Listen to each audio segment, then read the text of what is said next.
ಈಗಂತೂ ಮಳೆ, ಎಲ್ಲೆಲ್ಲೋ ಮಳೆಯದೇ ಹಾವಳಿ. ಮಳೆಗೆ ಯಾವ ಭೇದ ಭಾವವೂ ಇಲ್ಲ. ಅದ್ರ ಪಾಡಿಗದು ಸುರಿಯುತ್ತೆ, ತಾನೇ ನಿಲ್ಲುತ್ತೆ.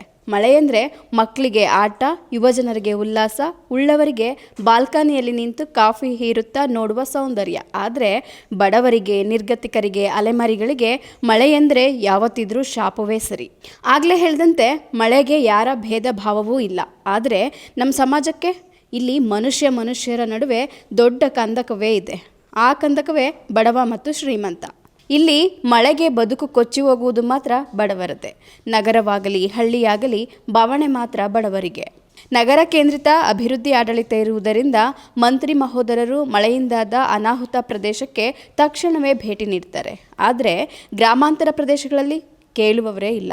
ಇದಕ್ಕೊಂದು ನಿದರ್ಶನ ಹಾವೇರಿ ಪಟ್ಟಣದ ಗಣಜೂರು ರಸ್ತೆ ಶಾಂತಿನಗರದಲ್ಲಿ 2 ದಿನಗಳಿಂದ ಬಿಟ್ಟು ಬಿಡದೆ ಮಳೆ ಗಾಳಿಯಿಂದ ತತ್ತರಿಸಿ ಅಲೆಮಾರಿ ಸಮುದಾಯದ ಸುಮಾರು 55 ವರ್ಷದ ಮಹಿಳೆ ಪ್ರಾಣ ಕಳೆದುಕೊಂಡಿದ್ದಾರೆ. ನಗರದ ಖಾಸಗಿ ಜಾಗದಲ್ಲಿ ಸುಮಾರು 30ಕ್ಕೂ ಹೆಚ್ಚು ಅಲೆಮಾರಿ ಸಮುದಾಯದ ಗುಡಿಸಲುಗಳಿವೆ. 100ಕ್ಕೂ ಹೆಚ್ಚು ಜನರು ವಾಸ ಮಾಡ್ತಿದ್ದಾರೆ. ಒಂದೊಂದು ಗುಡಿಸಲಿನಲ್ಲೂ 3-4 ಕುಟುಂಬಗಳು ವಾಸ ಮಾಡ್ತಿವೆ. ಇಲ್ಲಿಂದ ಒಕ್ಕಲೆಬ್ಬಿಸಿದ್ರೆ ಬದುಕು ಇನ್ನೆಲ್ಲಿಗೋ ಎಂಬ ಆತಂಕದಲ್ಲಿರುವ ನೆಲೆ ಕಾಣದ ಅಲೆಮಾರಿ ಜನರು ಶಾಶ್ವತ ನೆಲೆಗಾಗಿ ಹಂಬಲಿಸ್ತಿದ್ದಾರೆ. ಗುಡಿಸಲುಗಳ ಸುತ್ತಲೂ ನೋಡಿದ್ರೆ ಕಲ್ಲು ಮುಳ್ಳು ಕಸ ಕಡ್ಡಿ ತುಂಬಿಕೊಂಡು ಹಾವು ಚೇಳು ಕಚ್ಚುವ ಭಯದಲ್ಲೇ ಬದುಕು ಸವೆಸ್ತಿದ್ದಾರೆ.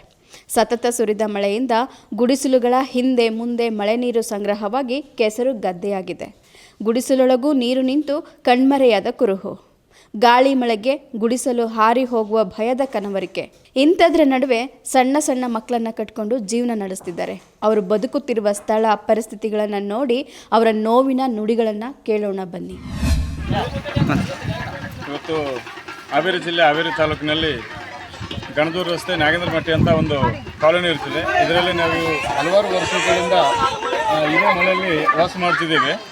ಹುಸೇನಮ್ಮ ಬಾಡಿಗೆ ಅಂತ ನಮ್ಮ ಅತ್ತಿಗೆಮ್ಮ 53 ವರ್ಷ ಚಿಕ್ಕ ವಯಸ್ಸಿನಲ್ಲಿ ತೀರ್ಕೊಳ್ಳೋಕ್ಕೆ ಕಾರಣ ಏನಪ್ಪ ಅಂದರೆ, ನಿನ್ನೆ ನಮ್ಮ ಜೊತೆಗೆ ಏನು ಕೆಲಸ ಮಾಡಿದ್ದಾರೆ, ಊರಲ್ಲಿ ಭಿಕ್ಷಾಟನೆ ಮಾಡಿದ್ದಾರೆ, ಕೂಲಿ ಬಂದಿದ್ದಾರೆ, ನಮ್ಮ ಜೊತೆಗೆ ಇದ್ದರು. ರಾತ್ರಿ ಸುಮಾರು ಮಳೆ ಆಗಿರೋದ್ರಿಂದ ಈಗಲೂ ಮಳೆಯಲ್ಲಿ ಆಗ್ತದೆ. 3 ದಿವಸ 4 ದಿವಸ ಮಳೆ ಹಿಡಿದಿದೆ. ನಮ್ಮ ಕಷ್ಟ ರಾತ್ರಿ ಇದ್ದಕ್ಕಿದ್ದಂಗೆ ಸಟ್ಕೊಂಡು ಸತ್ತೋಗಿದ್ದಾರೆ. ಈ ಮರಣಕ್ಕೆ ಕಾರಣ ನಮ್ಮ ಬಡತನ. ನಾವು ಬಡವರಾಗಿ ಹುಟ್ಟಿರೋದ್ರಿಂದ ಈ ಸಾವುಗಳನ್ನು ನೋಡ್ಬೇಕಾಗ್ತದೆ. ಇದೇ ರೀತಿಯಲ್ಲಿ 10 ಜನ ತೀರ್ಕೊಂಡ್ರು, 40 ವರ್ಷದವರು, 30 ವರ್ಷದವರು.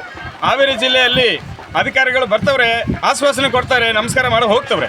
ನಮಗೆ ಶಾಶ್ವತವಾಗಿ ಪರಿಹಾರ ಕೊಡಬೇಕು ಮರಣ ಆಗಿದ್ದಕ್ಕೆ, ಮತ್ತು ನಮ್ಗೆ ಮನೆಯೇ ಕೊಡಬೇಕು. ಎಷ್ಟು ದಿನ ಅಂತ ಸಾಯ್ಬೇಕು ನಾವು? ಎಷ್ಟು ಮಂದಿ ಅಂತ ಸಾಯ್ಬೇಕು ನಾವು? ಏನಾಗಿಬಿಟ್ಟಿದ್ದೀವಿ ನಾವು ಮನುಷ್ಯರಾದೀವಲ್ಲ. ನಾವೇನು ದನಗರೆಲ್ಲ ಕುರುಗಳಲ್ಲ, ಏನು ಎಮ್ಮೆ ಅಲ್ಲ. ನಾವು ಈ ಥರ ಮನುಷ್ಯರಾಗಿ ಕಾಣ್ರಿ ನೀವು. ಇವತ್ತು MLA ಪಿ ಅವ್ರಿಗೂ ಫೋನ್ ಮಾಡಿದೆ ನಾನು, ಗನ್ಮೆನ್ಗೆ. ಅವರು ಕೂಡ ಇಲ್ಲಿಗೆ ಬಂದು ಪರಿಶೀಲನೆ ಮಾಡಿ ನೋಡ್ತಾರಂತ, ಏನು ಪರಿಹಾರ ಕಾಣಿಸ್ತಾರಂತ. ಅವರು ಕೂಡ ಬಂದಿಲ್ಲ. DC ಸಾಹೇಬ್ರಿಗೆ ಫೋನ್ ಮಾಡಿದೆ. ಅವರು ಒಂದು ತಹಸೀಲ್ದಾರ್ ಮೇಡಮ್ನ ಕಳಿಸಿದ್ರು. ಅವ್ರ ಪ್ರಕಾರ ಏನಿರ್ತೈತೆ ಅದನ್ನು ಮಾತಾಡಿ ಹೋಗ್ಬಿಟ್ರು. ಇದಕ್ಕೆ ನಮಗೆ ದಿಕ್ಕಿ ಯಾರು? ನಮಗೆ ಪರಿಹಾರ ಏನು?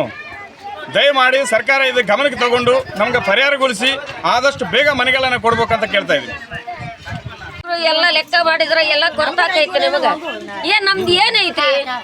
ಏನಿಲ್ಲ. ತೆಳಗ ಬಿದ್ರ ಮಣ್ಣು, ಮ್ಯಾಗ ಬಿದ್ರ ಎಣ, ಹಿಂಗಾಗಿ ಐತೆ ನಮ್ದು ಪರಿಸ್ಥಿತಿ. ಏನು ಒಂದಕ್ಕೂ ಒಂದಿಲ್ಲ. ಸಣ್ಣ ಸಣ್ಣ ಹುಡ್ರಂಗ ಅರ್ಲಾಗ ಒಡ್ಡಾಡ್ತಾರ, ನೀರಾಗ ಹೋಗ್ತಾರ. ಏನು ರೋಡ್ ಇಲ್ಲ, ಏನಿಲ್ಲ, ಮನಿ ಇಲ್ಲ, ಏನೇನು ಹೇಳ್ರಿ, ಹಂಗಾದೀವಿ ನೋಡ್ರಿ ನಾವು. ಎಲ್ಲ ಒಂದು ತಿಂತು ಅನ್ನ ಮಾಡ್ಕೊಂಡು ತಿನ್ನಾಕೂ ಆಗಂಗಿಲ್ಲ. ಈ ಮಳ್ಯಾಗ ತೋಸಿದ ಕಟ್ಟಿಗೆ ತೋಸ್ಕೊಂಡು ಹೋಗ್ಯಾವು. ಕಟ್ಟಿಗೆ ಇಲ್ಲ, ಏನಿಲ್ಲ. ಅದ ಕಟ್ಟಿಗೆಯಾಗ ನಾವು ಇದು ಹಚ್ಕೊಂಡು ಊಟ ಮಾಡಿಕೊಡ್ತೀನಿ ಬೇಕ್ರಿ. ಏನು ಮಾಡ್ಬೇಕ್ರಿ ಸರ? ನೋಡ್ರಿ ಒಂದ್ಸಲ ಬಂದು ನೋಡ್ವಾಗ್ರಿ ನೀವು. ನಮ್ಗೇನಿಲ್ಲ. ನಿನ್ನೆ ಎಷ್ಟಕ್ಕೆ ತಿರ್ಕೊಂಡ್ರಿ ಅವರು? ನಿನ್ನೆ ಎಷ್ಟೊತ್ತಿಗೆ ತಿರ್ಕೊಂಡ್ರ ಸಂಜೆ ತನಕ ಆರಾಮಿದ್ರಿ. 4 ಗಂಟೆಗೆ ಎದ್ದು ನೋಡ್ರಿ ಪ್ರಾಣಿ. ಈ ಮಳಿ ಇದರಲ್ಲಿ ಮಳೆಯಾಗ ಮಳೆ ಹೊಡ್ಯಾಕ್ ಕುಂತಿತ್ರ ಯಾರು ಹೊರಗೆ ಬರಂಗಿಲ್ಲ. ಕುಂತಿದ್ದ ಬಾಗ್ಲೆ ಏನು ಬರ್ತಾವ? ಯಾರಿಲ್ಲ. ನೀರೆಲ್ಲ ನುಗ್ಗಿಬಿಟ್ಟ. ಹಿಂದಲಿಂದ ಬಂದವ್ರಿ ನೀರು. ಮುಂದಲಿಂದ ನೀರು ಬಂದ ಮ್ಯಾಗ್ಲಿಂದ ಸೊರ ಕುಂತಾವು. ಅಂತದ್ರಾಗ ಇದಾಗಿಬಿಟ್ಟೈತಿ. ಏನು ಯಾರು ನಾವು ಹೊರಗೆ ಬರಂಗಿಲ್ಲ. ಏನು ಹೇಳ್ರಿ ಸರ? ಒಬ್ಬಾಕೆ ಮಕ್ಕೊಂಡಾಳ, ಅಲ್ಲೇ ಚಟಿ ಬಿದ್ದು ಹೋಗಿಬಿಟ್ಟಾಳ. ಮುಂಜಾನದ್ದು ಏನು ಎದ್ದಿಲ್ಲ. ನಚ್ಕಿನ 4 ಗಂಟೆಗೆ ಎದ್ದು ಊರಾಗ ಹೋಗಿದ್ಲು ವ್ಯಾಪಾರಕ್ಕೆ. ಅಂತಾಕಿ ಎದ್ದಿಲ್ಲ ಅಂತೇಳಿ ಹೋಗಿ ನಾವು ನೋಡಕ್ ಹೋಗಿದ್ವಿ. ಹೋಗಿದ್ದಕ್ಕೆ ಮತ್ತೆ ಹೋಗಿಬಿಟ್ಟಾಳ. ನೀರೆಲ್ಲ ತೋದೆ ಎಲ್ಲ ಅರ್ವಿಲಿಂದ ಎದ್ದೆಲ್ಲ ಹಾಕಿವ್ರಿ ಸರ. ಬಂದು ನೋಡ್ರಿ, ನೀವೇ ನೋಡಿ ಹೋಗ್ರಿ.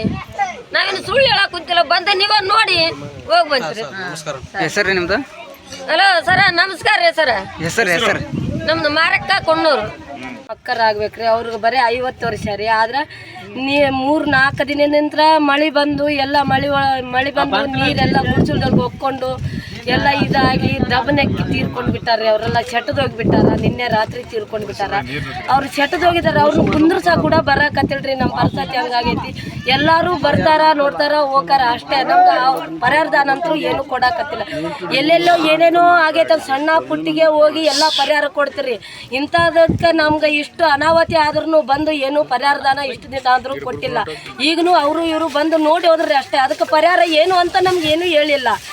ನಾವು ಎಲ್ಲ ತೋರಿಸಿದ್ವಿ, ಇದು ಮಾಡಿದ್ವಿ, ಏನೂ ಇಲ್ಲ ನಮಗೆ ಪರಿಹಾರದಾನ. ನಮ್ಗೆ ಕಡ್ಡಾಯವಾಗಿ ಈಗಂತೂ ನಮ್ಗೆ ಪರಿಹಾರದಾನ ಬೇಕೇ ಬೇಕು.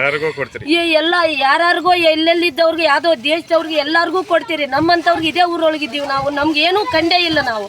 ನಮ್ಗೆ ಯಾಕೆ ಪರಿಹಾರದಾನ ಕೊಡಂಗಿಲ್ಲ? ಸಣ್ಣ ಸಣ್ಣ ಹುಡುಗರನ್ನ ಕಟ್ಕೊಂಡು ಮಳೆಯಾಗ ಚಳಿಯಾಗ ಎಲ್ಲ ಬೇರೆದವ್ರ ಜಾಗದಾಗ ಮೇಲೆ ಗುಡಿಸಲು ಹಾಕೊಂಡು ಅವ್ರು ಹೋಗಂದ್ರೆ ನಾವು ಹೋಗ್ಬಿಡ್ಬೇಕೀಗ ಮಳೆಗ. ಅಂಥ ಪರಿಸ್ಥಿತಿದೊಳಗೆ ಇದ್ರೂ ನಮ್ಗೆ ಏನೂ ನೋಡ್ತೀರಿ, ಬರ್ತೀರಿ. ಈಗಂತೂ ಕಡ್ಡಾಯವಾಗಿ ನಮ್ಗೆ ಪರಿಹಾರದಾನ ಬೇಕು.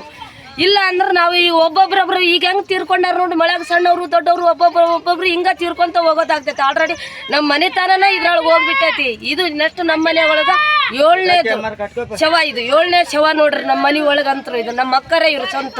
ನಮ್ಮ ಮನೆಯವ್ರು ತೀರ್ಕೊಂಡ್ರು 3. ಮತ್ತಷ್ಟು ವಿಶೇಷ ವಿಡಿಯೋಗಳನ್ನು ನೋಡಲು ಮತ್ತು ಹೊಸ ವಿಡಿಯೋಗಳ ಬಗ್ಗೆ ತಿಳಿಯಲು ಈ ದಿನ .com ಯೂಟ್ಯೂಬ್ ಚಾನೆಲ್ ಸಬ್ಸ್ಕ್ರೈಬ್ ಮಾಡಿ ಮತ್ತು ಬೆಲ್ ಐಕಾನ್ ಕ್ಲಿಕ್ ಮಾಡಿ.